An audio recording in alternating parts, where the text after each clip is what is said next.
నమ్మించి పెళ్లి చేసుకొని ఇలా చూస్తా అలా చూస్తా అని చెప్పి 1 నెల 2 నెలలు మంచిగా ఉన్నాడు మేడం, అంతే. ఇంకా 3వ నెల నుంచి స్టార్ట్ ఎట్లా టార్చర్ అంటే అసలు ఎక్కడ పడితే అక్కడ కొట్టేస్తున్నాడు, ఎక్కడ పడితే అక్కడ. ఒక్క నాలుకలోనే నాకు దెబ్బలు లేవు మేడం.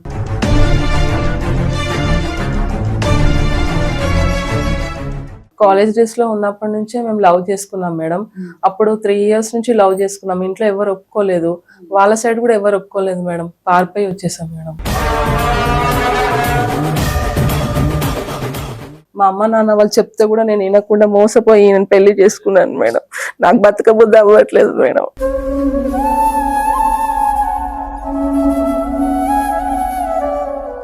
మీ తోటి కోడలు ఒక తల్లిలాగా చంటి పిల్లాడప్పటి నుంచి తనని పెద్ద చేసి ఇంతగా పెంచి పెళ్లి చేసిన ఆమె నీకు ఒక ఆప్తురాల్లాగా కనిపించట్లేదు. అనిపించదు కూడా మేడం, ఎందుకంటే ఆమె ప్రవర్తన చచ్చిపోతున్నామా, ఈ మాటతోనే సగం చచ్చిపోతున్నా నేను. భర్త చనిపోయిన దేవుడు ఎరుగు కానీ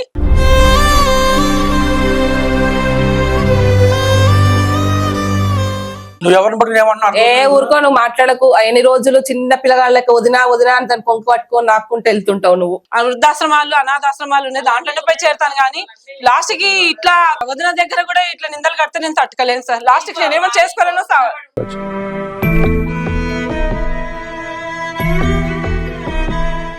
ఇప్పుడు వదిన అంటే కన్న తల్లితో సమానం. నాకు అలా అనిపించట్లేదు సార్. ఆ ఓ 10 చెప్తుంది, నువ్వు 20 అంటావు. తక్కువ ఏం కాదు, మనం ఎక్కడ తగ్గట్లేదు. ఆమె తగ్గట్లే, ఈమె తగ్గట్లే. కూర్చుంటే వదినా, నించుంటే కూర్చున్నా వదినా, పడుకుంటే వదినా, స్నానం చేస్తే వదినా, పొద్దాక వదిలేనే. ఇంకా మరి నేనెందుకు ఆయనకి నాకు అర్థం కాదు. చెప్పకుండా మేము పారిపోయి వచ్చాం కదా, అట్లా రిలేషన్ కట్ అయిపోయింది. మా నాన్న రిలేషన్ కట్ అయిపోయింది. అది కట్ చేసుకునే రిలేషన్. వాళ్ళని వదిలేసింది అనివి నీకు ఇంకా బంధుత్వాలు ఏం తెలుస్తాయి, ప్రేమలు ఏం తెలుస్తాయి? అతనికి వేరే అఫైర్ ఉంది సార్. నేను చాలా సార్లు అమ్మాయిని బైక్ లో ఎక్కించుకుపోయి చూసాను సార్. అందరికీ నమస్కారం. నా విచారణ కార్యక్రమానికి స్వాగతం. చెప్పటమ్మా. నమస్తే మేడం. నమస్తే. నమస్తే. నా పేరు శ్వేత అండి, మా వారు సంతోష్ మేడం. లవ్ మ్యారేజ్ చేసుకున్నాం మేడం. ఇప్పుడు పాప కడుపులో ఉంది, 5 months. మీరు ఎక్కడి నుంచి వచ్చారమ్మా? ఖమ్మం నుంచి మేడం. ఖమ్మం నుంచి వచ్చారు. చెప్పండి అమ్మా. ఇప్పుడు టార్చర్ పెడుతున్నాడు మేడం. నాకు అసలు ప్రెగ్నెంట్ ఉన్నాను కూడా సరిగ్గా చూడట్లేదు, ఏం లేదు. రోజు కొడుతున్నాడు, అసలు ఇష్టం ఉన్నట్టు మాట్లాడుతున్నాడు మేడం. నాకు అసలు చావాలా బతకాలా కూడా అర్థం కావట్లేదు. ఇష్టం ఉన్నట్టు మాటలు, అసలు బ్యాడ్ మాటలు. ఒక్కోసారి అసలు నేను అన్నం కూడా తినట్లేదు ఆయన మాటలకి. అంత టార్చర్ ఉంది మేడం.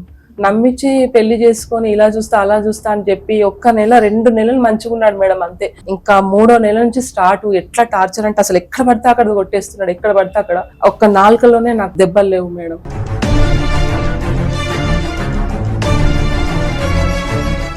దేనికి కొడుతున్నాడు? అనుమానం సార్, అనుమానము. ఎవరితో మాట్లాడిన అనుమానం, అమ్మ వాళ్ళతో మాట్లాడిన అనుమానము, మా బ్రదర్ ఫోన్ చేస్తే అనుమానము, మా ఫ్రెండ్స్ ఫోన్ చేస్తే అనుమానం. ఎవరితో అక్రమ సంబంధం ఉంది, నీకు ఎవరితో ఉంది, ఎవరితో మాట్లాడని రికార్డ్స్ వింటాడు మేడం. మీ బాధ మాకు అర్థమవుతుంది, కానీ కొన్ని క్లారిటీస్ ఉంటే కానీ మాకు కూడా దాని మీద పర్యవేక్షణ లేనిది మనం కూడా ఏం చెప్పలేం కదా. ఇంతకీ మీది లవ్ మ్యారేజా, అరేంజ్ మ్యారేజా, ఏంటన్నట్టు? Love marriage madam. College love marriage madam. College days లో ఉన్నప్పటి నుంచే మేము లవ్ చేసుకున్నాం మేడం. అప్పుడు 3 years నుంచి లవ్ చేసుకున్నాం. ఇంట్లో ఎవరు ఒప్పుకోలేదు, వాళ్ళ సైడ్ కూడా ఎవరు ఒప్పుకోలేదు మేడం. పారిపోయి వచ్చేసాం మేడం. పారిపోయి వచ్చేసారు. పారిపోయి పెళ్లి చేసుకున్నారు. అవును సార్. ఎన్ని ఇయర్స్ అవుతుందమ్మా పెళ్ళి? 1 year అయింది మేడం. ఈ 1 year నుంచి ఇదే టార్చర్ ఉందా, లేకపోతే మీరు పెళ్లి చేసుకోక ముందు కూడా తన బిహేవియర్ ఇలాగే ఉందా? అప్పుడు బాగుండే మేడం, చక్కగా సినిమాలకు తీసుకెళ్లేవాడు, మూవీస్ కి వెళ్లే వాళ్ళము, ఎంజాయ్ చేసే వాళ్ళము. చాలా మేము అక్కడక్కడ ఎక్స్కర్షన్స్ లాంటి టూర్స్ కూడా వెళ్ళాం మేడం. అప్పుడు చాలా బాగుండేది. చాలా బాగా చూసుకుంటా నన్ను నమ్మించి ఇలా మోసం చేసి పెళ్లి చేసుకున్నాడేమో అనిపిస్తుంది సార్ నాకైతే. ఇప్పుడు మాటలు వేరే ఉన్నాయి, ఇప్పుడు మాటలు వేరే ఉన్నాయి మేడం. సరే, అలాంటప్పుడు మోసం చేసి పెళ్లి చేసుకున్నాడేమో అన్న అనుమానం మీకు అప్పటి నుంచే కలుగుండాలి. అప్పుడు అలా అనిపించలేదు మేడం. అసలు నేనంటే పంచ ప్రాణాలు అన్నట్టు, నువ్వు లేనిది నేను ఉండను, అసలు నువ్వే నా స్వర్గం అన్నట్టు నన్ను అంత మాయ మాటలు చెప్పి అంత బాగా ప్రేమించుకున్నాడు. అంటే అవి నిజం అనుకున్నాను నేను, కానీ తర్వాత తెలిసింది అసలు ఇవన్నీ మాయలో పడ్డానేమో అనిపించింది మేడం నాది నాకే. మా అమ్మ నాన్న వాళ్ళు చెప్తే కూడా నేను వినకుండా మోసపోయి నేను పెళ్లి చేసుకున్నాను మేడం. నాకు బతకబుద్ధి అవ్వట్లేదు మేడం.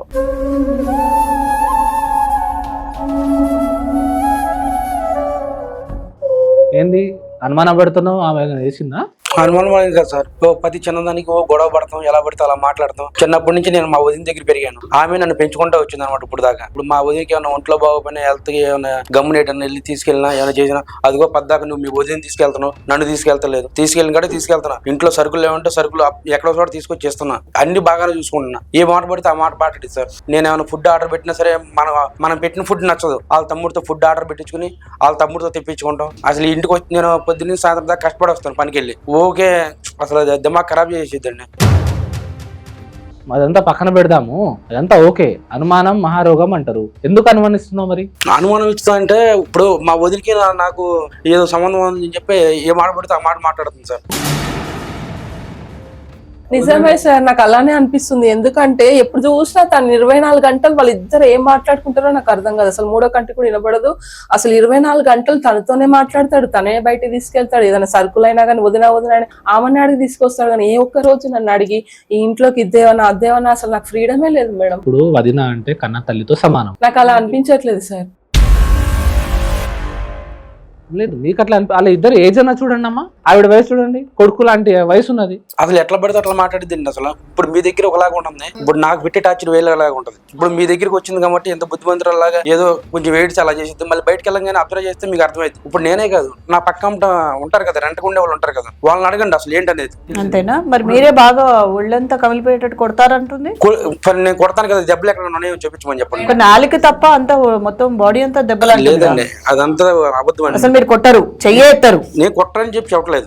ఎప్పుడన్నా కోపం వస్తే ఓ దెబ్బేస్తాం, మరి అంత రక్తాలు వచ్చేటట్టు కొడతాం అనేది లేదు. ఇప్పుడు నేను కూడా అన్నమే కాబట్టి తినేది, కడుపుతో ఉన్నదని చెప్పి నేను గిన్నెలు కూడా నేనే తోముతానండి, కడుపుతో ఉందని చెప్పి. తను ఇబ్బంది పడకూడదని వాటర్ దాని ఏం దానికి. ఎందుకని ఎవరైనా సరే ఇప్పుడు మన ఆడపిల్ల ఎలాగో ఆమె కూడా అలాగే కదా. గిన్నెలు కడగని ఏమైనా చిన్న చిత్తగా పని చేయని నేనే చేసి పెడతాను. అని చెప్పి మా వదినకి నాకు అక్రమ సంబంధం కట్టి నువ్వు మీ వదినతో ఉన్న వదిన మన్నయ్య చనిపోయాడు, మన్నయ్య లేనప్పటి నుంచి మా వదిన నన్ను పెంచి కొద్దిగా ఇప్పుడు ఈ మ్యారేజ్ చేసింది కూడా మా వదినండి.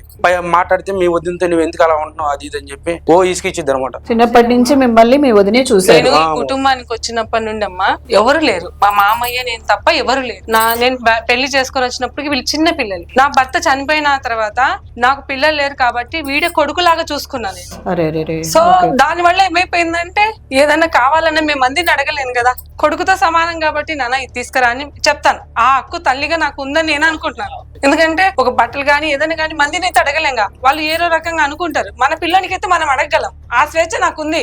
ఆ విధంగా నేను అని ఆ అమ్మాయికి పెళ్లి చేసేటప్పుడు కూడాను నాకు బిడ్డలు లేరు కాబట్టి నాకు బిడ్డ అయినా ఆడపిల్లైనా ఎవరైనా నాకు ఆ అమ్మాయి అనుకునే నేను చేశా. కానీ ఇప్పుడు ఆ అమ్మాయికి చెప్పిన ఆ అమ్మాయి వేరే రకంగా అనుకుంటుంది కాబట్టి పిల్లప్పటి నుండి పిల్లనికి చెప్పే అలవాటు ఉంది కాబట్టి నాన్న అది తీసుకోరప్ప సంతోషాన్ని అలా అబ్బాయికి చెప్పే అలవాటు నాకు అలా ఉంది మ్యామ్. ఇప్పుడు ఇంట్లో సరుకులు కావాలన్నా లిస్ట్ రాసి ఇచ్చేస్తే తెచ్చేస్తాడు. నేను ఏం తెచ్చడం లేదు, అబ్బాయికి తెలుసు ఇంట్లోకి ఏమేం కావాలని. రెండో విషయం, ఆ అబ్బాయికి ఎలా పెంచానంటే మ్యామ్, ఈ రోజు ఒక అమ్మాయికి మన కుటుంబ అవసరాలు ఏదైనా ఉందా అని అంటే ఆ అవసరం తగ్గట్టు మనకి సౌకర్యాలన్నీ కల్పించాలా నాన్న అని చెప్పి ఆ విధంగా పెంచా నేను. ఈ అబ్బాయిని పద్ధతిగా పెంచానే గానీ నేను మామూలుగా వేరే రకంగా కూడా చేయలేదు మేడం. కానీ అమ్మాయి పెళ్లి చేసి వచ్చినప్పటికి బానే ఉంది మ్యామ్. ఆ తర్వాత రాత్రిపూట ఫోన్లు చేయటం కొద్దిగా ఈ కాలంలో ఎలా ఉంది మ్యామ్, కొద్దిగా ఎక్కువ భర్తతో స్పెండ్ చేయాలనేది కోరుకుంటారు. ఇప్పుడు ఆ సమయంలో కూడా అమ్మాయి ఫోన్ లో మాట్లాడడము, ఇలా ఎక్కువ టైము వేరే వాళ్ళతో స్పెండ్ చేయడము తన భర్తకు కొద్దిగా నొచ్చుకోయిండొచ్చు ఆ విషయంలో. నేను ఎందుకంటే అది వాళ్ళిద్దరు భార్య భర్తల మధ్యన సమస్య మ్యామ్. ఆ అబ్బాయి నాతో కూడా చెప్పేవాడు. ఆమె ఎవరితో మాట్లాడుతుందమ్మా అది మాకు కూడా తెలియదు కదా మ్యామ్. అందుకోసం నేను ఈ అబ్బాయికి నచ్చ చెప్తాను నేను. ఒక్క నిమిషం, మీకు తెలియదు ఎవరితో మాట్లాడుతుందో మీకు తెలియదు. ఓకే, ఆ అమ్మాయి రాత్రిపూట మాట్లాడుతుంది అన్న విషయం మీకు ఎలా తెలుసు? నేను ఫోన్ లో ఛాన్స్ అంటూ ఆమె మాట్లాడేటప్పుడు నేనే చూసామ్మా. ఎందుకంటే అది కాదమ్మా, రాత్రి సమయం అప్పుడు తను వెళ్ళి రూమ్ లో ఉంటారు. అమ్మ నేను ఇందుకు చెప్తాను చూడమ్మా. యాక్చువల్ గా అయితే వాళ్ళు పాలు కాస్తానమ్మా. పెళ్ళైన తర్వాత తోడికోడలు కదా, ఏదన్నా టిఫిన్ తినకపోతే నేనన్నా తీసుకుపోయి ఇద్దామన్నట్టు పాలు అలా ఏమైనా పళ్ళు ఉంటే తినమ్మా అని చెప్పి తీసుకెళ్తామ్మా. పాలు ఇచ్చేటప్పుడు తను అక్కడ పెట్టేసాయి అని చెప్పేసి అలా చెప్పడం వల్ల కొద్దిగా నేను పోయినప్పుడు కూడా కనీసం నాతో ఏదన్నా సర్లే అలా ఇలా మాట్లాడింటే తోడికోడలు కొద్దిగా పర్వాలేదు అని చెప్పి. కానీ పోయినప్పుడల్లా కూడా తన ఫోన్ లో చాటింగ్ చూసానే కానీ నాతో మాట్లాడింది కూడా తను చూడలేదు. మీరు గమనించారు, చాటింగ్ గమనించేదాకా. ఇప్పుడు పగలంతా ఏదో వర్క్ లో ఉన్నారేమో, నైట్ అయినప్పుడు ఫ్రెండ్స్ తో మాట్లాడుతుండొచ్చు, లేదా ఫ్యామిలీతో నేను అలా అని కూడా మా అబ్బాయికి నేను చెప్పలేదండి, ఎందుకంటే అలా జరుగుతుంది. ఎందుకంటే అది కామన్ వాళ్ళ ఇంట్లో. ఇప్పుడు తల్లిదండ్రులతో మాట్లాడొచ్చు, ఎవరితోనో మాట్లాడొచ్చు. కాదు నేను మాట్లాడను, తనకి ఏం అవసరం అంటే నన్ను చెక్ చేయడానికి వస్తుందా, నాకు పాలు ఇవ్వడానికి వస్తుందా? ఆమె పరాయి ఆమె కాదు కదా. ఆమె పరాయి కాదు మేడం, అసలు ఆమెకి ఏం అవసరం అసలు నా దాంట్లో ఇన్వాల్వ్ అవ్వడానికి? నాకు ఫ్రీడమ్ లేదా? నా బతుకు నేను బతుకుతాను. ఫ్రీడమ్ ని వాళ్ళు ఎక్కడ ఇది కుటుంబం కదమ్మా. కుటుంబం అంటే ఆమె నాకేంటి చెప్పేది? ఆమెకి భర్త చచ్చిపోయి నా మొగుడు తెచ్చి పెడితే తింటుంది. ఆమెకి ఏం అవసరం మా ఇంట్లో ఉండడానికి? ఇప్పుడు నాకు రేపు పాప బాబా పుడుతుంది, నాకు ఖర్చులు ఎక్కువైతే అసలు ఆమె మా ఇంట్లో ఉండకూడదు. శ్వేత, అదే మన ఇంట్లో వదినో అమ్మో ఇలా భర్త చనిపోతే నీకు మాకేం సంబంధం, బయటకు వెళ్ళిపో అని అట్లనే అంటారు. అప్పుడు అది వేరే మా రిలేషన్, అంటే అది బ్లడ్ రిలేషన్ ఉంటది. ఇప్పుడు నాకు ఇక్కడ అట్లా అనిపించట్లేదు మేడం. ఎందుకు అనిపించదు? అంటే ఆమె నా మీద అజమాయిషి చెలాయించాలి అంటే నువ్వు అనుకుంటున్నావురా, నువ్వు అనుకుంటున్నావు తోటి కోడలు కదా, తోటి కోడలు లాగా ఉండాలి కానీ అత్తగారు లాగా ఈవెందుకు ఉండాలి అనే ఊహ, ఆ సంకల్పం లోపల నీకు బాగా నాటుకుపోయింది కాబట్టి ఆవిడ నీకు ఒక విరోధిలాగా కనిపిస్తుంది. కానీ అదే మీ తోటి కోడలు ఒక తల్లిలాగా చంటి పిల్లాడప్పటి నుంచి తనని పెద్ద చేసి ఇంతగా పెంచి పెళ్లి చేసిన ఆమె నీకు ఒక ఆప్తురాల్లాగా కనిపించట్లేదు. కనిపించదు కూడా మేడం, ఎందుకంటే ఆమె ప్రవర్తన చచ్చిపోతున్నామా, ఈ మాటతోనే సగం చచ్చిపోతున్నా నేను. భర్త చనిపోయిన దేవుడు ఎరుగు, కానీ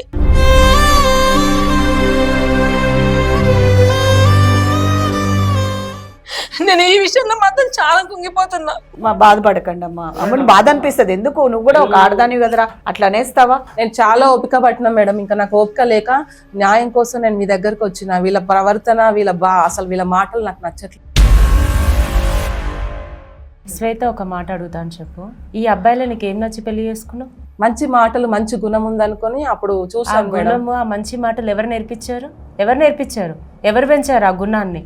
అంటే నన్ను పెళ్లి చేసుకోవాలని అలా మాట్లాడేమో అని తర్వాత నాకు అర్థమైంది. అప్పుడు నీకు అర్థం కాలేదా? ఇప్పుడు అర్థమైందా? అంటే అతనితో డే అండ్ నైట్ ఉన్నప్పుడు నీకు అర్థమైంది. ఇంతకు ముందు షికార్లు తిరిగినప్పుడు, సినిమాలకు వెళ్ళినప్పుడు, నీతో ప్రేమగా ఉన్నప్పుడు అర్థం కాలేదా ఆ మనిషి బిహేవియర్? ఎప్పుడైతే ఇంటికి వచ్చాక ఇక్కడ మీకు ఏమవుతో తోటి కోడలు ఉన్నప్పుడు ఆయన బిహేవియర్ నీకు బయటపడ్డదా? పెళ్లి కాకముందు ఒకలా ఉన్నాడు, పెళ్లి తర్వాత ఒకలా ఉన్నాడు. అలా అది కాదమ్మా, మనిషి అలాగే ఉన్నాడు, ప్రవర్తన అలాగే ఉంది. ఇక్కడికి వచ్చిన తర్వాత నీకు ఇంకొకరు ఎవరైతే పగగా కనిపిస్తున్నారో ఆ మనిషి ఉండడం వల్ల మీ ఇద్దరి మధ్య నీకు అడ్డ అనిపిస్తుంది. అసలు ఆమె వల్లే మా కుటుంబం మొత్తం స్పాయిల్ అవుతుంది. ఆమె నాకు నచ్చట్లేదు. అమ్మా, వీళ్ళు పెళ్లి చేసుకొని వచ్చి లవ్ చేసుకొని అన్నారా, నాకు చెప్పకుండా పెళ్లి చేసుకొని వచ్చిన నేను అది నిన్నేంటి అడిగే? ఎందుకు? నా తోడి కోడలు బాగుండాలి, నా మరిది బాగుండాలనే ఉద్దేశం నాకు ఉండింది. అందువల్ల ఇద్దరిని నేను ఆహ్వానించారు వదిన్నాను. కానీ తను ఆడపిల్ల అనుకున్నా కానీ నాకు ఈ విధంగా చేస్తుందని నన్ను అనుకోలే. ఒక తోడి కోడలాగానే చూసిందే కానీ అప్పుడు కన్న తల్లి, నేను ఈడ తల్లిని అయినానే కానీ ఆడ తల్లి కాలేకపోయా. మా ఇష్టంతోనే మేము ప్రేమించి పెళ్లి చేసుకున్నాము. అందులో మేము మేజర్స్, మైనర్స్ కాదు. నీ పర్మిషన్. నేను ఇష్టం లేదని చెప్పట్లేదు, మీ ఇష్టం నేను లేదని లేదు, మీ ఇష్టాన్ని నేను ఇష్టపడ్డాను. ఇట్లనే చాలా ఎక్కువ. ఇప్పుడు ఈమె ఇంత వాదిస్తుంది, ఇంతకంటే ఎక్కువ వాదించి నా చెవులలో అసలు దూదులు పెట్టుకున్న రోజులు కూడా ఉన్నాయి. నీకు చెప్పాను నేను ఆల్రెడీ. ఆ రోజు కూడా నేను వచ్చేటప్పుడు హార్ట్ ఇచ్చి ఇంట్లోకి వచ్చేటప్పుడు కూడా చెప్పాను, నాకు బిడ్డ అయినా నువ్వేనమ్మా అని చెప్పి. కానీ నువ్వు నిందించావు చూడు, నాకు చాలా బాధ. నువ్వు నన్ను బిడ్డలా చూసుకుంటున్నావా? అంటే మరి తమ్ముడితో మాట్లాడితే నీకేంటి బాధ? చెప్పనమ్మా, పచ్చగా ఉన్న వాళ్ళకి పచ్చగానే ఉంటదంట, కానీ అలా అనుకోకూడదు. ఒక తల్లి కొడుకు ఆలోచించావా? ఆమెదే పెత్తనము, ఆమెనే మాట ఎంత దూరం పోతుందని ఆలోచించావా? చాలమ్మా, నీ బాధలు తట్టుకోలేకే నేను ఇక్కడికి వచ్చాను. అయినా నేను నీతో మాట్లాడుతాను కదా, నువ్వు చెప్పొచ్చు కదరా. నువ్వు నీతోనే కదా నేను చార్జ్ చేసేది, ఇంకెవరితో మాట్లాడతాను? నా బాధలని నీకే చెప్తాను కదరా, ఇంకెవరికి ఫోన్ చేస్తాను నేను?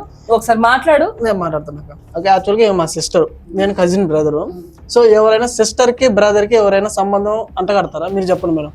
అంట కడతారా అని నువ్వు మమ్మల్ని అడగడం కాదు, అక్కడ పక్కనే కూర్చున్న మీ అక్కనే అడగాలి. ఎందుకంటే ఇక్కడ ఉన్న వాళ్ళు కూడా వదిన, మర్ది గారు ఇక్కడ రక్త సంబంధికులే. వాళ్ళ సొంత అన్నయ్య చనిపోయాక మర్దిని చక్కగా పెంచి పోషించింది ఆవిడ. ఆవిడికి మీ అక్కనే అక్కడ రంకు కడుతుంది. మరి ఇక్కడ బాధ కలిగితే ఆవిడ ఏం చేసింది? మీరే అన్నారమ్మా, మా ఇద్దరికి ఉందని తనే అనింది మేడం. వాళ్ళ వర్షం వాళ్ళు చెప్పారు. ఓకేనా, వాళ్ళ వర్షంలో చెప్పాడు. ఒక బ్రదర్ కి ఒక సిస్టర్ కి సంబంధం అని అతను చెప్పాడు. ఫస్ట్ వాళ్ళంటేనే ఇప్పుడు అదే, తను- వాళ్ళంటేనే మనం చెప్తాను. తను ఇప్పుడు ప్రెగ్నెంట్ మేడం.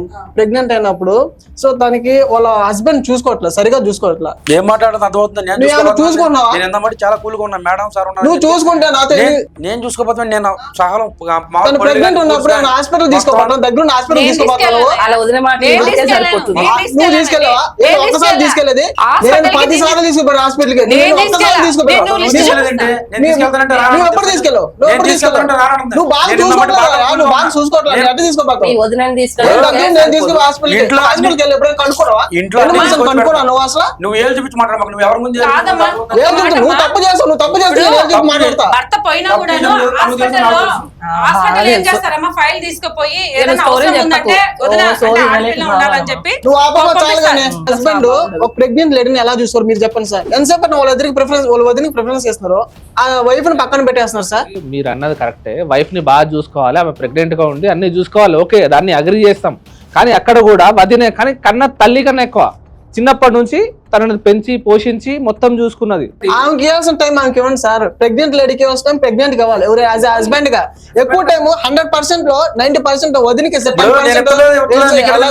హలో నేను ఇస్తలేదు ఎత్తలేదు నీకు ఎక్కడ తెలుసు? నాకు తెలుసు, మా అక్క చెప్తా ఉంటాను. వాటర్ తీసుకొచ్చాను లేకపోతే ఏం గిన్నెలు బాగా కడిగాను. తీసుకొచ్చావు, బాగా వాటర్ తీసుకొచ్చి ఎలా పెట్టావు నాకు. చూసుకున్నానో నాకు తెలుసు. కాదు ఇప్పుడు చెప్తే నీకు తెలిసిందే. నువ్వు కానీ మేము ఎన్నిసార్లు తీసుకున్నావు చూసాము. హాస్పిటల్? 2 times తీసుకోవాలి, నేను 4 times తీసుకెళ్ళాను. చాడీలు తప్ప ఇంకా వేరే దానికి ఏవి పనికి అదే రాదు. చెప్పి నేను మీ వదినతో నేను నువ్వు ఎంత కొంచెం మీ వదిన్నే అసలు బయట నువ్వు మా ఇంట్లో తీసుకొని పెళ్ళైనప్పుడు వెళ్ళిపో. నేనే కదమ్మా నీకు తెచ్చి పెట్టింది. బాగా వండి తెచ్చి పెట్టింది నేనే అమ్మా కదా. ఆగండి అమ్మా ఆగండి. మీకు ఇంట్లో సరిపోలేదమ్మా? ఇంట్లో అయిపోయి ఉంటుంది కదా ఆల్రెడీ. ఇంట్లో అయిపోయింది కదమ్మా ఆల్రెడీ. వీడికి ఎందుకు వచ్చారు? న్యాయం కోసం వచ్చారు కదా. ఇక మీరు మళ్ళీ ఇంట్లో లాగానే ఇంకా ఏవో కట్టెలు కటారాలు తక్కువ అన్నట్టు ఇట్లనే గొడవ పడుతుంటే మీకు సొల్యూషన్ ఎక్కడ దొరుకుతుంది? మీరు చెప్పుకుంటే సొల్యూషన్ దొరుకుతుంది, కొట్లాడుకుంటే దొరకదు. ఇప్పుడు ఆమె అంతే మేడం, పెత్తనం అంతా నా చేతుల్లో ఉండాలి అని అంటుంది. ఆమె అంతే, కానీ నువ్వు కూడా అంతే కదా. ఆగమ్మా శ్వేత ఆగు. ఆమె అంతే కరెక్టే. మరి నువ్వు చిన్నదానివి, ఆమె కన్నా చాలా సంవత్సరాలు చిన్నదానివి. నువ్వేం అర్థం చేసుకుంటున్నావు? పెద్దరికానికి నువ్వు విలువ ఎక్కడిస్తున్నావు? ఇవ్వట్లేదు కదా. నేనేందో ఆమెకి ఇచ్చేది? ఆమె నాతో సమానంగా తోడుకోడలు, నా అలాగే ఆమె కూడా వచ్చింది అనే ఉద్దేశం నీకు ఉండబట్టే కదా ఇన్ని మాటలు మాట్లాడుతున్నావు. ఆమె మంచిగుంటే నేనెందుకు అన్నంట మేడం, నా తల్లి అనుకున్నాను. నువ్వు మంచిగా ఉండుంటే ఇక్కడ కూడా ఇన్ని గొడవలు ఎందుకు వస్తాయి? ఇన్ని గొడవలు మీ ఇంట్లో గొడవలు ఉన్నాయని తెలిసి నువ్వు కూడా అర్ధరాత్రులు రాత్రులు మీ తమ్ముడికి నువ్వు మెసేజ్లు చేస్తున్నావు కదా, ఫోన్లు చేస్తున్నావు కదా. వాళ్ళ కోసమే చెప్తాను ఆయనకి, ఇంకేం చెప్తాయి మాటలు. వాళ్ళ కోసం చెప్పే వాళ్ళ కోసమే నువ్వు దూరం అయిపోతున్నావు. నీ సంసారాన్ని నువ్వు బయట పెట్టేసుకొని నువ్వు ఇంకెక్కువ దూరం అయిపోతున్నావు. ఆవిడ ఇంట్లోకి వచ్చేసారు, నువ్వు కూడా ఇంట్లోకి వచ్చేసావు. మీ తమ్ముడు ఇంట్లోకి రాలే. ఈ పర్సన్ ఎప్పుడు పరాయి పర్సనే. ఇది నీ ఇల్లు, ఇక్కడ ఉన్న మీ నాకు ముగ్గురు అట్లా నీ ఇల్లు. అనిపిస్తలేదు మేడం. అమ్మ నేను ఏదన్నా చేసి పెట్టానమ్మా. ఇంటికి వెళ్ళాలంటే ఉప్పు మనిషి ఎంత తక్కువ ఉంది ఉంటుంది? లేదా కారము తక్కువ ఉంది, ప్రతి దానికి గొడవనే అమ్మ. అయినా నేను ఆయన ఒంటిల్లు ఆమె చేతిలో ఉండడం ఏంటి, నేను చేసుకోలేనా? ఒంటిల్లు అక్కడే కూర్చుంటది, నాదే స్వతంత్రం, నాదే ఇదంతా ప్రాపర్టీ అన్నట్టు ఉంటది. నేను ఒక రోజు వెళ్ళి ఆ మధ్య అడగాలంట ఆవిడని. ఏమీ కాదమ్మా, ఇక్కడ ఎవ్వరు తక్కువ కాదమ్మా. ఆ ఓ 10 చెప్తుంది, నువ్వు 20 అంటావు. తక్కువ ఏం కాదు. మనం ఎక్కడ తగ్గట్లేదు. ఆమె తగ్గట్లే, ఈమె తగ్గట్లే. బాబోయ్ ఇక్కడ ఎవ్వరు తగ్గట్లేదు. ఆగమ్మా, నువ్వు నీ కొడుకుని పెంచావమ్మా. అమ్మ ఇక్కడ సొంత కొడుకుల్ని పెంచితే కూడా సొంత తల్లికి కూడా విలువలు ఉండట్లేదమ్మా. ఈ కాలంలో నిజమమ్మా ఈ విషయం. అదే అమ్మా వినమ్మా, అత్త ఉంటే నేను కాపురమే చేయనంటున్నారు మేడం. ఖచ్చితంగా ఈ రోజుల్లో పెళ్లి సంబంధాలు చూడాలి అంటే ఇరు వర్గాల వాళ్ళు కూడా మీ అమ్మ నాన్న ఉంటే నేను మీ ఇంటికి రాను, సపరేట్ మనం కాపురం పెడితేనే మన పెళ్లి జరుగుతుందని పెళ్లి చూపులలోనే మాట్లాడుకుంటున్నారు మేడం. అమ్మ నాన్న ఉండకూడదు, సైడ్ అయిపోవాలి. ఈమె పెళ్లి చేసుకుంటే ఇండివిజువాలిటీ కావాలి. కానీ మళ్ళీ అమ్మాయి వాళ్ళ అమ్మ నాన్న మాత్రం ఇంటికి వచ్చిపోతుండొచ్చు, రావచ్చు. అబ్బాయి సైడ్ వాళ్ళ మాత్రం రావద్దు, అసలు వాళ్ళు ఉండొద్దు. మనం ఇండివిజువల్గా ఉందామండి, పక్కకు ఫ్లాట్ తీసుకొని ఉందామండి, అంత కండిషన్స్తో పెళ్ళిళ్ళు జరుగుతున్నాయమ్మా. ఇక్కడ మీ దగ్గర వచ్చే చిన్న ప్రాబ్లం ఏంటి అంటే మీరు ఆప్యాయంగా అనురాగంగా మీ మర్దిని పెంచారు, పోషించారు, పెద్ద చేశారు, బాగానే ఉంది. కానీ ఆయన జీవితంలో కూడా ఒక పర్సన్ వచ్చిన తర్వాత మీకు కొన్ని అథారిటీస్ కావచ్చు, ప్రేమలు కావచ్చు, అన్నీ కూడా తగ్గిపోతాయి. అది మనకు వాళ్ళు మనల్ని దూరం చేయడం ఏంటమ్మా, మనమే దూరంగా ఉండాలి. ఇప్పుడు అత్త మామలు అందరూ కూడా అలా ఫిక్స్ అయిపోతున్నారు మేడం. ఫిక్స్ అయిపోయే పెళ్లి చేస్తున్నారు. సరే మా అబ్బాయి బాగుండాలి, మా గురించి వాడికి ఎందుకు గోలలు ఎందుకు, మేమే దూరంగా ఉంటాం, వాడు బాగుంటే చాలని మానసికంగా శారీరకంగా మైండ్ని స్ట్రాంగ్ చేసుకుంటున్నారు. అలా ఏమంటున్నా అంటే అమ్మ, సొంత కొడుకులకే ఉండట్లేదు నాన్న, మీరు పెంచారు కాదనట్లా, కానీ మీ హక్కులు కూడా ఒక అమ్మాయి వచ్చాక కొంత తగ్గిందని మీరు అర్థం ఒక చేసుకోవాలి. రిక్వెస్ట్ ఏమంటే మ్యామ్, నాకు తల్లిదండ్రులు లేరు. ఇప్పుడు నాకు తెచ్చింది అత్త మామ ఇంటికి వచ్చా నేను. ఇప్పుడు మామ చనిపోయాడు, నాకు భర్త చనిపోయాడు, మామ చనిపోయాడు, ఇంకా ఉండేది ఏకైకవాడు నా మరిది. ఇప్పుడు నా మరిది కొడుకైనా మరిది అయినా ఒకటే కాబట్టి ఈ ఇంట్లో భాగం ఉంది కాబట్టి నేను ఇంకా వేరే చోట బతకలేను. ఏమున్నా ఈ ఇంట్లోనే, నాకు సచ్చినా బతికినా ఈ ఇంట్లోనే. ఇప్పుడు నేనంటే బయట పొమ్మాలంటే నేను ఎక్కడ పోయి పిల్లలు లేరా బతకాలి? అమ్మ మీకు? పిల్లలు లేరు కాబట్టి అమ్మా, నేను పెళ్లి అవగానే భర్త చనిపోయాడు కొన్ని రోజులకి. ఈవిడ చిన్నగా ఉన్నాడు. చనిపోయినప్పుడు ఇతని వయసు ఎంత ఉండే? అప్పుడు 7-8 ఏళ్ళు ఉన్నాయి. అప్పటికి మిషన్ కుట్టుకుంటే చూసుకుంది సార్. అలా చూసుకుంటా. ఇంకొకటి, నేను ఇక్కడ పెంచగలిగినే కానీ బయట వ్యవహారాలు నేను చూసుకొని చేయలేను కదా సార్. అప్పటికైనా మీరు సెకండ్ మ్యారేజ్ గురించి ఆలోచించకుండా బాబు ఉన్నాడని కొడుకులా చూసుకొని చేసింది. ఇప్పుడు ప్రజెంట్ నా తల్లి లేదు తండ్రి లేదు. ఇప్పుడు నేను పోయి బతకం ఆడికి నేను సార్ వీళ్ళిద్దరిలో మధ్యలో ఉండకూడదని చెప్పినా నేను అంటాను సార్. పోయి నీ భార్యతో మంచిగా మాట్లాడయ్యా, చేయయ్యా, బాగుండాలా అని చెప్పి భర్తతో ఏదో దానికి చిన్నదానికి గొడవ పెట్టుకుంటుంది. తన ఇంట్లో ఎందుకు నాన్న వచ్చింది అని చెప్పంటే వేరే రకంగా. అసలు మనం ఎంత కొన్ని విషయాలకు సంబంధం లేదు, చాలా ఎక్కువ మాట్లాడుతున్నావు. మధ్య గొడవల్లో నేను ఎత్తి చేయలేను కదా మేడం, మాట్లాడలేను. మీ అన్నయ్య వాళ్ళ ఇంటికి వెళ్ళు. మా ఇద్దరి మధ్యలో అసలు నువ్వే పానకల్ల పుడకలాగా తయారైనవు. ఏ ఊరుకో, నువ్వు మాట్లాడకు. ఎన్ని రోజులు చిన్న పిల్లగాళ్ళకి వదినా వదినా అని దాన్ని కొంకు పట్టుకొని నాకుంటూ వెళ్తుంటావు నువ్వు. అమ్మ, ఒక మాట నాకు వాస్తవంగా చెప్పండి, పెళ్లి కాకముందు మీరు ప్రేమించుకున్నారా? ప్రేమించుకునేటప్పుడు ఇంట్లో ఒక వదిన ఉంది, తనని పెంచింది వదిన, నీకు తెలియదా? అప్పుడు చెప్పాడు మేడం, మా అమ్మ లాంటి అమ్మలాగా అనిపించదు. చెప్పడం కాదు, లవర్లు అన్నప్పుడు ఇంటికి వెళ్ళుంటారు. లవర్లు అన్నప్పుడు ఇంట్లో ఎవరున్నారని తెలిసి ఉంటుంది. లవర్లు అన్నప్పుడు ప్రతి బ్యాక్గ్రౌండ్ ఐడియా ఉంటది. ఆ అబ్బాయి తరపున జరిగిన ప్రతిదీ నీకు తెలుసు కదా? తెలుసు, అన్ని గొప్పలు చెప్పాడు. ఒక మాట, 3 years లవ్ చేసుకున్నావు, 1 year కూడా కలిసి ఉండలేకపోయావు. ఆ 3 years లో ఏం తెలియకుండానే అంత నమ్మకంగా ఎట్లా వెళ్ళావు ఇంటికి? అంటే రోజు మా వదిన అంటే వదిన తల్లిలా చూసుకున్నాడా, అంటే నన్ను ఇంకెంత బాగా చూసుకుంటాడా అన్న డ్రీమ్స్ లో నేను వెళ్ళిపోయాను అనమాట. వదిన కూర్చుంటే వదిన, నిల్చుంటే కూర్చున్న వదిన, పడుకుంటే వదిన, స్నానం చేస్తే వదిన, పొద్దాక వదిననే. ఇంకా మరి నేనెందుకు ఆయనకి, నాకు అర్థం కాదు. నువ్వు మంచిగా చూసుకుంటా నాకెందుకు చెప్తాది? లేకపోతే నువ్వు బాగుంటే వీడికి 24 గంటలు వదినా వదినా వదినా. నాకైతే మా ఇంట్లో ఎవరు సపోర్ట్ చేయాలి, నేను సపోర్ట్ చేశాను మీకు. ఇప్పుడు ఏం లేదురా, ఆమె ఇంట్లో మా ఇంట్లో ఎవరైనా సపోర్ట్ చేస్తారా? ఎవరు సపోర్ట్ చేయాలి. సో నేను మీకు సపోర్ట్ చేస్తా. అట్లాంటప్పుడు మా అక్కను ఎలా తీసుకోవాలి? ఇప్పుడు ఇక్కడ గొడవలు పడాలంటే గొడవలు పడండి, మరి బయటకు వెళ్ళి గొడవ పడండి. ఇక్కడ మీరు మా ముందుకు వచ్చారు కాబట్టి మీరు మాట్లాడిన తర్వాత వాళ్ళు మాట్లాడతారు, వాళ్ళు మాట్లాడిన తర్వాత మీరు మాట్లాడండి. ఒకళ్ళ తర్వాత ఒకళ్ళు మాట్లాడితేనే మాకు కూడా అర్థమవుతుంది ఈ సమస్యని పరిష్కారం మనం తీసుకురావచ్చు. ఆమె అసలు ఛాన్స్ ఇస్తే కదా సార్ అంతలా మాట్లాడుతుంది. ఛాన్స్ ఆమె మాట్లాడుతుంది కాబట్టి మరి నేను సమాధానం చెప్పాలి కదా, లేకపోతే నేను తప్పు చేసినట్టు అయితా. వాళ్ళిద్దరు బాగుంటారంటే నేను వెళ్ళిపోవడానికైనా సిద్ధమే సార్. మేము కొబ్బరిగా వెంకటేశ్వర స్వామికి వృద్ధాశ్రమాలు, అనాథాశ్రమాలు ఉన్నాయి, దాంట్లోనే పోయి చేరుతాను. కానీ లాస్ట్ కి ఇట్లా వదిన దగ్గర కూడా ఇట్లా నిందలు కడితే నేను తట్టుకోలేను సార్. లాస్ట్ కి నేనేమో చేసుకోలేను సార్.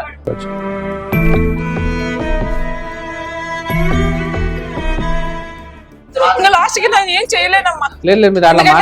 శక్తి కూడా నాకు లేదు, ఎందుకంటే నా వయసు కూడా అయిపోయింది. చేసేటి అన్ని చేసి దొంగ మాటలు, దొంగ ముచ్చట్లు, దొంగ ఏడుపులు మాకు వస్తాయి ఏడవడానికి.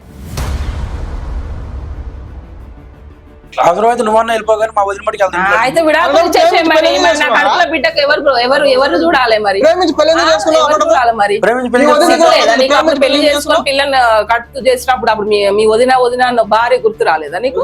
మా వదిన కూడా నేను శుభ్రంగా చూసుకున్నాను. ఏం చూసుకుంటే నీకేం తెలుసు? దాని మాటలు వినుకుంటా, చెప్పుడు మాటలు వినుకుంటా నన్ను ఎన్నో సార్లు కొట్టావు. అసలు నువ్వు లేనే లేవు. నాకు ఏదో పాప ఉంది అనుకో నేను పడి ఉంటున్నా, కానీ నీతో నాకు అవసరమే లేదు. ఆలోచించండి మేడం, మీ ముందర ఇట్లా జరుగుతుంది, ఆలోచించండి. నాకు ఒకటి చెప్పు శ్వేత, మీ అమ్మ మీ నాన్న లేరా? వాళ్ళని వదిలేసుకొని వచ్చాను కదా. వాళ్ళని వదిలేసిన దానివి నీకు ఇంకా బంధుత్వాలు ఏం తెలుస్తాయి, ప్రేమలు ఏం తెలుస్తాయి? అవును, వాళ్ళు పెళ్లికి ఒప్పుకోలేదు కదా మేడం, అందుకే వాళ్ళని వదిలేసుకొని వచ్చాను. మా తమ్ముడు నాకు సపోర్ట్ ఇస్తున్నాడు కాబట్టి సరేలే అన్నది. మీ తమ్ముడు ఎంత పలికిమాల నీకు తెలుసా? పలికిమాల మీరు ఇదే గొడవని కంటిన్యూ చేయదలుచుకుంటే ఇంట్లో కూర్చోవాల్సింది, ఇక్కడికి ఏం పనిలోకి వచ్చారా? మాట్లాడుతున్నాం కదా, ఆగండి. ఏమా నువ్వు చెప్పు. సరే మీ అమ్మ మీ నాన్నని వద్దు అని వదిలేసుకొని ఇక్కడికి వచ్చావు, అంటే వాళ్ళకి మా పెళ్లి తలకి ఇష్టం లేదని మేడం, అందుకని చెప్పకుండా మేము పారిపోయి వచ్చాం కదా, అట్లా రిలేషన్ కట్ అయిపోయింది. మా నాన్న రిలేషన్ కట్ అయిపోయింది. అది కట్ చేసుకునే రిలేషన్. అంటే మా ఫాదర్ అన్నాడు, ఇంకా నువ్వు వేరే వాడితో వెళ్ళిపోతే సంబంధం లేదు, ఇంకా నువ్వు చచ్చిపోయినట్టు అని చెప్పారు. నువ్వు అడగడానికి ప్రయత్నించాలా? నేను వేరే మా మధ్యవర్తి మా మామయ్య వాళ్ళకి వీళ్ళకి ఫోన్ చేశాను, ఒకసారి చూస్తాను అమ్మని చూస్తాను అంటే, వద్దు ఇంకా నువ్వు చచ్చిపోయిన కిందికి వస్తావు, వాళ్ళు అలానే చెప్పారు, నువ్వు అసలు నువ్వు రావడానికి లేదు ఏం లేదు అది అని మా మామయ్య కూడా మధ్యలో వాళ్ళు వీళ్ళతో చాలా మటుకు చెప్పించాను. నేను ఒక్కసారి చూస్తాను, నేను కడుపుతో ఉన్నాను కదా, నన్ను ఒకసారి చూసి వెళ్ళమని అంటే, నేను చేసిన పెళ్లి కాదు ఏం కాదు అసలు నాకు సంబంధమే లేదని మా అమ్మ కూడా వదిలేసుకొని వచ్చేస్తావు, అయిపోయింది. ఇక్కడికి వచ్చిందానికి నీకు తల్లిదండ్రుల ప్రేమ బంధుత్వమే నీకు అర్థం కానప్పుడు వదిన ఒక అబ్బాయిని పెంచిన ఆ ప్రేమ ఆ బంధుత్వం నీకు ఎలా అర్థం అవుతుంది? పాపం కుమిలిపోతుంది. ఎలా అర్థమవుతుంది నీకు చెప్పు. ఇప్పుడు ఒక మాట, ఒక తల్లిలాగా తను పెంచినప్పుడు ఆ ప్రేమ ఆ పెంపకమే నీకు అర్థం కానప్పుడు నీ కడుపులో ఉన్న బాబుకి పాపో బాబో రేపటి రోజు నువ్వు బంధుత్వాల ప్రేమలు ఎలా నేర్పిస్తావు? ఇప్పుడు తల్లి తల్లి అని మేము ముందు అట్లా వెకిలి వేషాలు వేసుకుంటే ఏడుస్తుంది, మరి నేను కూడా ఏడవచ్చు కదా, నాకు కూడా ఉంది, ఎంతో బాధ ఉంది. నేను ఇంతవరకు ఇంత దూరం ఎందుకు చెప్పనా? నీకు రీజన్ లేదు, నీకు ఏడవడానికి రీజన్ లేదు ఇక్కడ మేడం. ఏంటో రీజన్? సరే కరెక్ట్ గా ఒక మాట చెప్పు, ఏంటో రీజన్? విలువ ఆమెకు తెలియదు మేడం, నాకు తెలుసా బాధ. సరే అమ్మా మీరు ఆగండి ఒక నిమిషం, చెప్పమ్మా. ఇప్పుడు మా పేరెంట్స్ నాకు ఈయన ఎక్కువ ప్రేమ చూపించాడు కాబట్టి కనిపెంచిన తల్లిదండ్రులు నాకు అంతవరకు చదివించినా గానీ ఈయన ప్రేమ ఎక్కువ ఉంది కదా అని వాళ్ళని కాదనుకొని నేను వచ్చిన. అంటే ఇక్కడ నమ్మకం ఉంటేనే కదా తన దగ్గరకు వచ్చిన. నేను ఇప్పుడు నీ వయసు ఎంత ఉంటుంది? 26. 26 అంటే ఆల్మోస్ట్ 22 years వరకు నువ్వు మీ తల్లిదండ్రుల దగ్గర ఉన్నావు. ఆ ప్రేమ నీకు అర్థం కాల. ఈ 3 సంవత్సరాల్లో ఈ ప్రేమ అర్థమైంది, సంవత్సరంలో ప్రేమ వ్యర్థమని అర్థమైపోయింది. అది తల్లిదండ్రుల ప్రేమ నాకు ఉంది, మా అమ్మ ప్రేమ మా నాన్న ప్రేమ ఉంది. రోజు ఫోటో దగ్గర ఏడ్చుకొని వీడికి కూడా ఫోన్ చేస్తాను నేను. వాళ్ళ అమ్మ నాకు ఫోన్ చేస్తారు, ఫోన్ చేస్తే సరిగా మాట్లాడతాను. అబ్బా నీకు ఫోన్ కూడా చేస్తారా? అసలు నువ్వు అంటేనే ఇష్టం లేదు వాళ్ళకి, ఇంకా నీ మొహానికి ఫోన్ కూడా చేస్తారంట. అంటే దాని అర్థం ఏంటి? ఇప్పుడు ఫొటోస్ చూసి నువ్వు ఏడుస్తున్నావు, ఆ ప్రేమ మిస్ అవుతున్నానని. ఇప్పుడు ఈ ప్రేమను కూడా వద్దనుకొని వెళ్ళిపోయి ఇక్కడ కూడా ఇంకో ఫోటో తగిలించుకుంటావా? మరి చూడనప్పుడు ఏం చేస్తారు మేడం?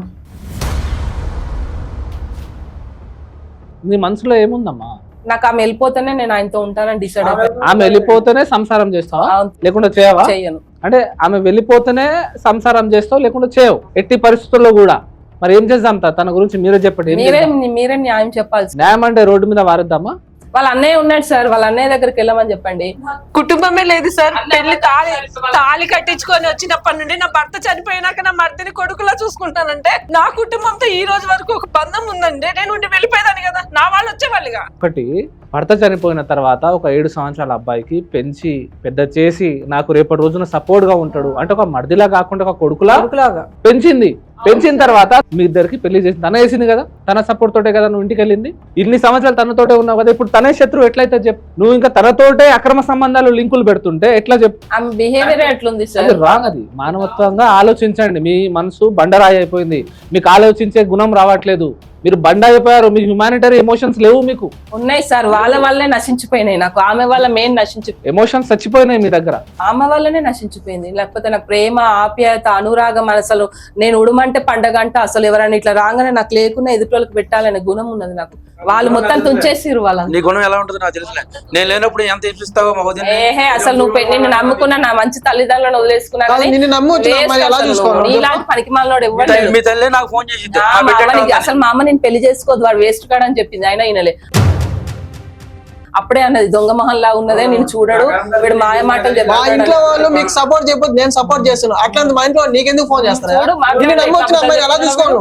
ఆన్లైన్ లో నువ్వు మీ తమ్ముడికి ఆర్డర్ పెడతావు, మీ తమ్ముడు పంపిస్తావు ఫుడ్. ఇంట్లో నీకేం పనికి మాలోడు చూసుకోలేదు కాబట్టి నేను పెడతాను. వాడెందుకు చూస్తాడు? ప్రెగ్నెంట్ గా ఉందని ఆ పెళ్ళానికి 500 ఏదైనా తెచ్చి 500 అయినాయి, 500 అయినా ఆ నెల మొత్తం అది కక్కేదాకా అరిగేదాకా అదే చెప్తాడు 500 అయినాయి. అలాగేనమ్మా. ఇప్పుడు మీరు తమ్ముడిలా వచ్చారు మీ అక్క కోసం, అంతేనా? వీళ్ళిద్దరు కలవాలనుందా విడిపోవాలనుందా? ఇద్దరు కలిస్తే చూడాలని ఆనందంగా ఉంది. తమ్ముడుగా కాకుండా ఒక నార్మల్ పర్సన్ లా ఆలోచించు.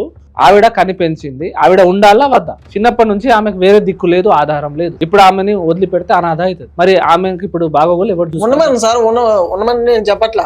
ఉండాలి కదా, ఫస్ట్ ప్రేయర్ వైఫ్ కి ఇవ్వాలి కదా. ఉండాలి కదా, కలిసే ఉండాలి, వేరే దిక్కు లేదు కదా, ఆమె వేరే దిక్కు లేదు. Okay, first priority main pregnant lady, అవి నార్మల్ లేడీ. ఫస్ట్ ప్రయారిటీ ఎవరికి చేయాలి? ఇక్కడ ఇద్దరు ప్రాణాలు సార్. ఇక్కడ ఇద్దరు రెండు కళలా చూసుకుంటాడు. ఒకళ్ళు తక్కువ కాదు, ఒకళ్ళు ఎక్కువ కాదు. ఇప్పుడు ఇక్కడ ప్రెగ్నెంట్ ఉంది అమ్మాయి అంటే ప్రెగ్నెంట్ ఉంది అమ్మాయి ఎట్లా చూసుకోవాలో అట్లా చూసుకుంటాడు. అట్లా చూసుకోవట్లే కదా నా దగ్గరికి వచ్చింది. అని కొట్టడం తిట్టడం అయితే తప్పు. నువ్వు కొట్టకూడదు, కొట్టకూడదు. ఆడదాని మీద చేయలేపెట్టాడు మొగడే కాదు. ఏం ఆడబడితే ఆ మాట మాట్లాడి సార్, నువ్వు కొచ్చేవాడివి, నువ్వు ఆడింగోడివి, అది ఇది అని చెప్పి నోరుందని ఇప్పుడు మీ ముందు తెలుసు కదా, నోరు వేసుకుని ఎట్లా పడుతుందో. ఒకసారి ప్రేమగా మాట్లాడితే అని చెప్పి ఒకసారి అన్న చూస్తే ఏ బాటుకో కొజ్జా అది ఇది ఇష్టం వచ్చిన మాట్లాడితే ఎప్పుడు తెలిసినా కూడా కొట్టారు సార్ కాలుతో. గొడవ పడే విషయం కూడా నాకు తెలియదు సార్. అంటే నేను ఏ విధంగా ఉంటాను సార్ ఇంట్లో, వీళ్ళు ఇద్దరు గొడవ పడే విషయం కూడా నాకు తెలియదు. అంత మంచిగా చూసుకుంటున్నప్పుడు ప్రెగ్నెంట్ లేని తంతున్నప్పుడు అవి ఎక్కడ పోయింది? తను దగ్గరికి రానియదు మేడం. ఇలాంటప్పుడు నేను ఎక్కడ ఉంటామని చెప్పండి. అతనికి వేరే అఫైర్ ఉంది సార్. నేను చాలా సార్లు అమ్మాయిని బైక్ లో ఎక్కించుకోబోయి చూసాను సార్. మీరు ఎక్కడ చూసారు? బయట చూసాను సార్. అతనికి ఒక అమ్మాయిని బైక్ లో ఎక్కించుకోబోతున్నాను సార్. ఒక అమ్మాయిని కాదు, ఇద్దరు అమ్మాయిలు 2 సార్లు చూసాను సార్. నేను వేరే వేరే అమ్మాయిలు 2 సార్లు తీసుకోబోయారు సార్. అంటే ఒకటే అమ్మాయి తోట ఇద్దరు వేరే వేరే అమ్మాయిలు? ఇద్దరు వేరే వేరే సార్. కానీ మా అక్కతో చెప్తే మా అక్క ప్రెగ్నెంట్ ఉంది బాగా ఇది అవుతుందని నేను మా అక్కతో చెప్పలేదు సార్. నేను అదేం లేదండి అసలు. నా డ్యూటీ చేసుకుంటాకే నాకు టైం సరిపోతుంది. మళ్ళీ ఇదొక మాట్లాడు నాకు. ఉన్న ఫ్యాక్ట్ నిజంగా చెప్పండి. ఎక్కించుకున్నారా బైక్ మీద? అంటే మా కంపెనీలో పని చేసా డ్రాప్ చేద్దాం అని చెప్పి ఒక రోజు ఎక్కించుకున్నాను అంతే. రోజుకి ఒక అమ్మాయిని ఎక్కించుకొని పోతావా? రామచంద్ర ఇప్పటిదాకా మీ వదిన, ఇప్పుడు నువ్వు జరాగమ్మా. ఆగమ్మ ఎడవకమ్మా. ఎవరైనా వాళ్ళు ఎవరు? నా కొలీగ్స్ నాతో పాటు చేసి వర్క్ చేసిద్దాం. బండి మీద ఎక్కించిన వెంటనే అక్రమ సంబంధం అవుతుందా సార్? రోజుకు ఒక అమ్మాయిని తీసుకుంటాను. 3 times చూసాను సార్. కాదు, రోజుకో అమ్మాయి అంటే చూడు, అక్రమ సంబంధం ఉంటే ఒక అమ్మాయితో ఉంటదేమో, ఇద్దరు అమ్మాయితో ఉంటదేమో. రోజుకో అమ్మాయి అంటే ఎవరైనా కొలీగ్ ఉండొచ్చు, ఎవరైనా ఉండొచ్చు. కాదయ్యా, నువ్వు బండి మీద చూడగానే వాళ్ళని ఎలా అక్రమ సంబంధం అంటావు? మేడం ఒక్క రోజైతే ఇది మేడం, ప్రతిరోజు అమ్మాయిని తీసుకెళ్తాడు. అంటే మేడం మా ఫ్రెండ్ బ్యాకరీ ఉంది సార్. ఆ అమ్మాయిని తీసుకెళ్ళాం, డైరీ తీసుకొని ఇంట్లో వదిలేయాలి. బ్యాకరీలో ఏం పని మేడం? ఆమె కావాల్సి నచ్చింది, నీకేం కావాలి నచ్చింది తీసుకొని ఈయన అంటాడు. అంటే బేకరీకి వెళ్ళింది అనేసి మీరు అంటున్నారు? బేకరీకి కాదు, చాలా మూవీస్ కూడా వెళ్ళారు మేడం. నేను చూసి నా కలర్ తో చూసాను మేడం. ఇప్పుడు ఏంది ఈయన వెనకాల తిరగడమే నీ పని? వెనకాల తిరగడం కాదు మేడం నా పని. లేకపోతే నువ్వెవరైనా తీసుకొని తిరుగుతుంటే ఈయన లేదు మేడం. నా వర్క్ మీద వెళ్ళేటప్పుడు కనబడ్డాడు మేడం. నేను చాలా సార్లు కనబడ్డాడు మేడం. ఈయన వర్క్ కి వెళ్ళేటప్పుడే ఈయన తీసుకొని తిరుగుతుంటాడంట మేడం. అదే నేను మామూలుగా వర్క్ నుంచి వెళ్తా ఉంటాను కదా, ఇక సాయంత్రం పూట కూడా వాళ్ళు కూడా వస్తూ ఉంటారు. అన్న కొంచెం అక్కడ డ్రాప్ చేయమంటే నేను ఎక్కించుకుంటూ ఉంటానండి. ఏమన్నా ఆకలి అన్నారు అనుకో, ఇప్పుడు నేను కూడా ఏమన్నా స్నాక్స్ కోసం ఆగుతాను కదా, అట్లా బేకరీ కాడికి వెళ్ళినప్పుడు ఏదో అన్నలాగా ఇప్పిస్తూ ఉంటాను అంతే. రోజు స్నాక్స్ కోసం బేకరీ దగ్గర రోజు ఎప్పుడన్నా సమ్ టైమ్స్ అంతే. సరే బేకరీ దగ్గర ఆగారు, ఓకే. మరి సినిమాలకి ఏం పని? సినిమాలో అట్లాంటిది ఏం లేదండి. మాకు వచ్చేది చూసిన అబద్ధం. నేను నా కలర్ తో చూసాను. చెల్లెతో సినిమా కూడా వెళ్తారా? ఏమైనా ఫోటోలు అయినా ఉంటే చూపించమని చెప్పండి అండి. అంతెందుకు, నాకు కొద్ది టైం ఇస్తే మా ఫ్రెండ్ బ్యాక్గ్రౌండ్ దాని సీసీ కెమెరా ఉంది. వాళ్ళు ఏం మాట్లాడుకుంటారో రికార్డ్ కూడా ఉంటుంది. నేను నాకు కొద్ది కొన్ని రోజులు టైం ఇచ్చంటే నేను తీసుకొచ్చి మీకు ఫోటో చూపిస్తాను. నేను తెప్పిమంటారా? తెప్పిమనండి, భయం లేదు.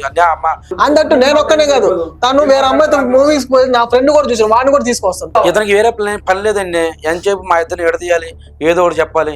ఇప్పుడు ఫస్ట్ నుంచి నేనంటే ఇప్పుడు వచ్చారు మీరు దారికి, మీరు కూడా తప్పు చేస్తున్నారని లెక్క.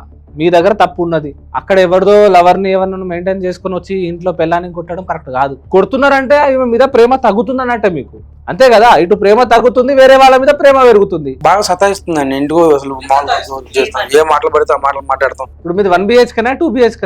2 BHK. మీరు సపరేట్ ఉంటారా రూమ్ లో? నేను సపరేట్ ఉంటాను. వీళ్ళిద్దరి మధ్య జరిగే విషయం కూడా నాకు ఏం తెలియదు సార్. వద్దమ్మా, తెలుసుకోకమ్మా. పిల్లోడే మన పిల్లోడు కానప్పుడు కాకుండా అయిపోతున్నాడు, ఇంకా బయట నుంచి వచ్చిన పిల్ల మనది అవుతుందా? ఇంట్లో ఒక పెద్ద మనిషిలా ఉండండి, పెద్ద మనిషిలా ఉండి జస్ట్ మానిటర్ చేయండి. కానీ ఇద్దరి పర్సనల్ విషయాలలో, అంటే మీ మరిది మీద మీకు ప్రేమ ఉండొచ్చు కానీ ఇంకా మీరు ఎక్కువ ఇన్వాల్వ్ అవ్వకండి. ఎందుకంటే మీరు ఇన్వాల్వ్ అవ్వడం వల్ల వీళ్ళ సంసారం చెడిపోతుంది. సో అందుకే ఇన్వాల్వ్ అవ్వకండి. వీళ్ళంతటా వీళ్ళే ఉంటారు.